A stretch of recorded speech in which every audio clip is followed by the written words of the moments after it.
हे guys good morning. तर जसं मी मागच्या व्लॉगमध्ये बोलली होती, की मी जेव्हा केंद्रात गेलेली तिथून मी हे पीठ आणलेलं, की त्यांना पोळ्या बनवून द्यायच्या आहे म्हणजे ते गरीब लोकांसाठी. तर ते 8:30च्या आधी जमा करून न्यायचं होतं तिथे. जेव्हा ते पीठ बांधलेलं होतं मला लिटरली त्याला बघून असं वाटत होतं, की खूप थोडं पीठ आहे आणि खूप लवकर पोळ्या होतील. पण जेव्हा मी ते उघडलं तर पीठ खूप सारं होतं आणि मग मी त्याच हिशोबाने म्हटलं 7:00ला उठूयात. काय थोडंसंच पीठ आहे, थोड्याशा पोळ्या करून लगेच होऊन जाईल आपलं. पण ते खूप वेळ लागलेला म्हणजे मला अर्धा तास तरी लागलेला. तर ते मी तरी स्टिल मी मॅनेज केलेलं कसंबसं आणि पटापटा पोळ्या करून मग मी त्या रॅप केल्या आणि मग फायनली गेली तिकडे पोहोचली. तर मग ते स्वतःहून बोलले, की "काही नाही हरकत, थोडंसं चालणार होतं." आम्ही फक्त असं 8:30 असं बोललेलो, की बाया खूप लेट करतात ना, मग खूप आरामात येतात ना, म्हणून आम्ही तो टाईम सांगितला. पण आम्ही 9, 9:30 पर्यंत आम्ही पोळ्या घेणार आहेत.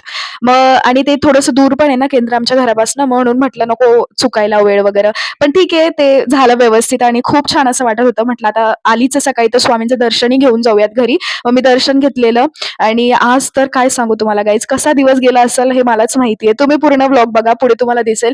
म्हणजे काय सांगू मी, की दिवस इतका सुंदरपणे असा उगवतो, एवढा भारी असा होतो आणि मध्येच काय होणार हे काहीच सांगता नाही येणार गाईज.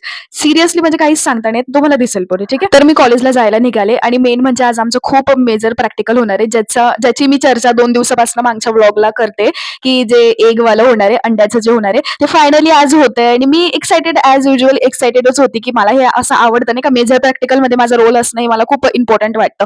तर मग मी करायला घेतलं म्हणजे आम्हाला सांगितलं, की ते काय करतात आणि खूप असं प्रॅक्टिकल सुंदरही झालेलं एकदम सक्सेसफुली. मॅमला स्लाईड पण आवडली. मी भारी रिसिप्ट केलं खूप सुंदर. म्हणजे काय करायचं होतं ना गाईज मी सांगणार होती तुम्हाला, की जे अंड होतं ना ते अनफर्टिलाइज्ड अंड असतात. हे नाही आपलं साधारण अंड, हे अनफर्टिलाइज्ड अंड आहे. तर त्याच्यामध्ये चिक जो छोटासा चिक असतो ना तो हे डेव्हलप होतो. तर आम्हाला बस तेच आम्हाला ते डिसेक्ट करायचं होतं, त्याला काढायचं होतं आणि त्याची स्टेज काय आहे, ते कोणत्या स्टेजमध्ये जगतंय वगैरे हे आम्हाला चेक करायचं होतं. सो बेसिकली हेच होतं ते एवढं काही डीपमध्ये मला सांगण्यासारखं नाहीये. तर मग फायनली प्रॅक्टिकल वगैरे झालं चांगलं आणि मी घरी यायला निघाले. आणि काय सांगू तुम्हाला माझी तब्येत अचानक इतकी घाण बिघडली. म्हणजे मला इतका त्रास होत होता, माझा घसा तो इतका दुखत होता. मला म्हणजे प्रॅक्टिकल झाल्यानंतर मला बोलता सुद्धा नव्हतं येत. मला इतका त्रास होत होता. मग मी कसं तरी पटकन दवाखान्यात गेलेली. दवाखान्यात आलेली बघते तर माझी दीदी पण होती. दीदी आलेली. तिलाही दवाखान्यात दाखवायचं होतं काहीतरी. सो मग तीही आलेली. खूप आनंद होत होता, बट सोबतच खूप त्रासही होत होता.